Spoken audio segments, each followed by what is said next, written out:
What's up guys, and welcome back to the Station Bakery. Today's video is going to be all about my peach cobbler pound cake jars. For today's recipe, I'll be using my peach cobbler pound cake. You can check out the video right here. This recipe is absolutely one of my best sellers. Everyone just falls in love when they try this cake.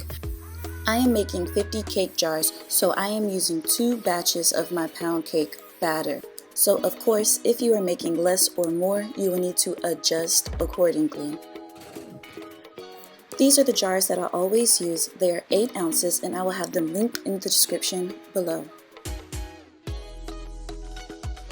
These are the ingredients that I use for my peach cobbler filling. It's super simple and easy.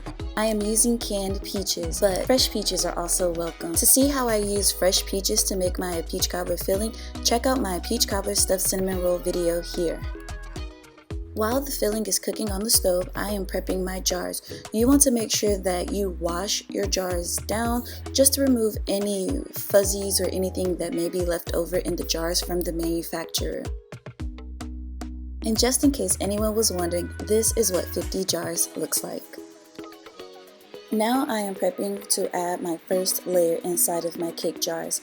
This is my fully cooked pound cake. I did wrap it up and freeze it because I made this ahead of time because I did not want to be caught at the last minute having to do this whole process.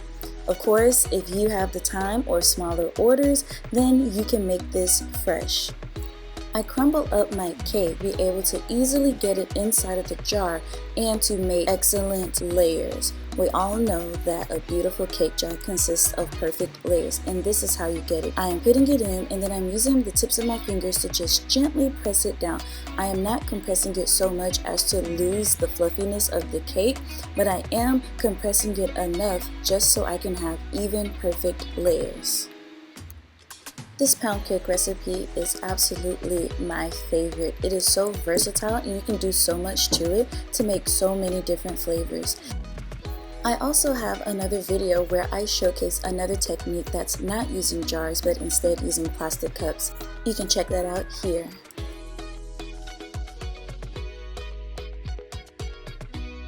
Making large orders of cake jars is a process, so make sure that you plan ahead accordingly.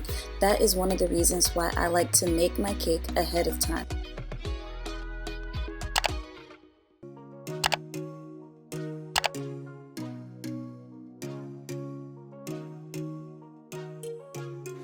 Our second layer in our cake jars will be this beautiful, delicious cinnamon nutmeg buttercream. To get beautiful layers, I will be using a piping bag to pipe in my buttercream. Although it seems straightforward, there really is a technique when getting those perfect layers in your cake jars. So the trick here is to press your piping bag up against the edge of the jar. So when you squeeze it, it is filling in all of that space and it just makes for gorgeous, beautiful layers.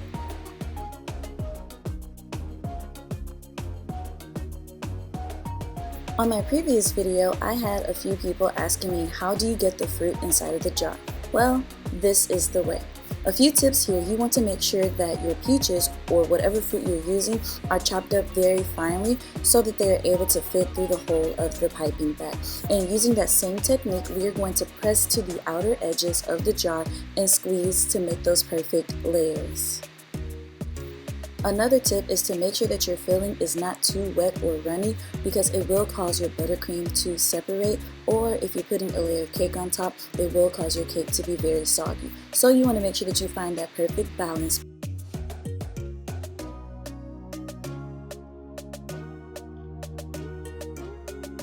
Can I just remind y'all just how delicious these are?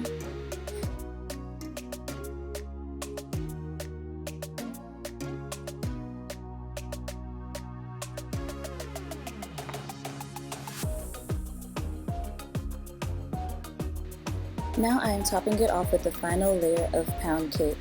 Quick side note, if you see those jars in the background and you see that the peaches have sunken through the buttercream, that is because my peaches were way too hot when I put them in. So another pro tip, make sure that your fillings are cooled down.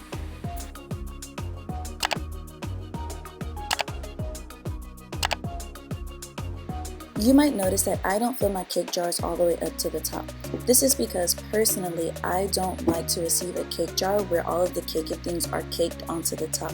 So that is why I do not fill my cake jars all the way to the top, but if you would like to, go for it. Here I am just adding on some crushed graham crackers. I do have a recipe for graham cracker crumble. I will link it here if you are interested. The final step before giving these out is to make sure that you wipe them down and get them nice and clean before putting them inside of your box. And now you're all ready to go. Thank you guys so much for watching this video. If you enjoyed it, please be sure that you give me a big thumbs up, hit the subscribe button, and turn on those notifications. Until next time guys, peace.